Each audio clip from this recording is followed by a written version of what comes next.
Hello बच्चों, चलिए प्रश्न को पढ़ते हैं। कठोर जल के मृदुकरण से क्या अभिप्राय है?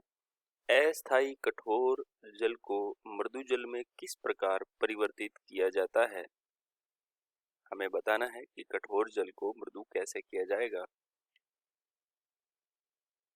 मुख्य उदाहरण में हम लिखेंगे कठोर जल को मृदु करना या कठोर जल की कठोरता को दूर करना। सबसे पहले तो हमें यह समझना होगा कि कठोर जल होता क्या है।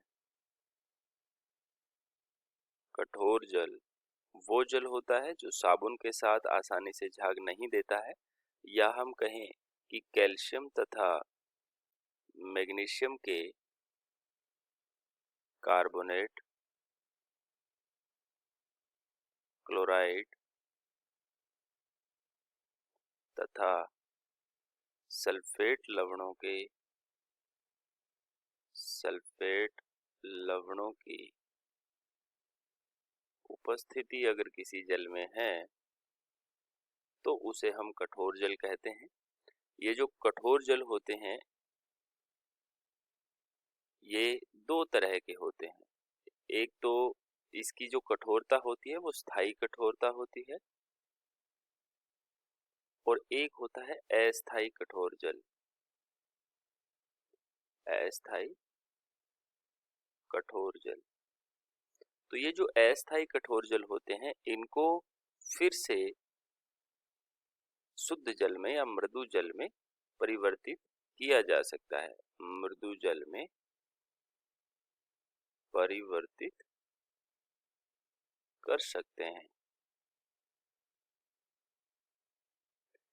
अब ध्यान रहे कि इनको अस्थायी जो हमारे पास कठोरता है, अस्थायी कठोरता है, उसको हम किस किस विधियों से मृदु जल में परिवर्तित कर सकते हैं, वो विधियां हमारे लिए जरूरी है। पहला है कि इसे उबाल करके दूर किया जा सकता है, और दूसरी विधि है क्लार्क विधि। क्लार्क विधि से भी हम अस्थायी कठोर जल को स्थायी नहीं मृदु जल में परिवर्तित कर सकते हैं। तो ये जो अस्थायी कठोरता होती है ये किस वजह से होती है?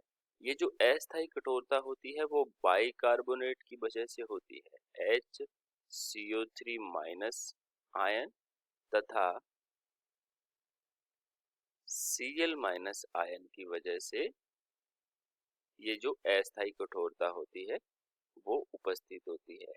जबकि अगर सल्फेट आयन होते हैं किसी में तो वो स्थायी कठोरता होती है। ठीक है ना? नहीं, ये जो क्लोराइड होता है ये नहीं, केवल बाइकार्बोनेट अगर लवण विद्यमान है तो, जबकि सल्फेट और Cl- तथा जो सल्फेट लवण होते हैं किसके? कैल्शियम और मैग्नीशियम के, कैल्शियम तथा मैग्नीशियम के, और ये भी कैल्शियम और मैग्नीशियम के बाइकार्बोनेट होते हैं, तब तो ये अस्थायी कठोर जल होगा। और अगर कैल्शियम और मैग्नीशियम के क्लोराइड या सल्फेट आयन उपस्थित होंगे, लवण विद्यमान होंगे जल में, तो वो स्थायी कठोरता होगी।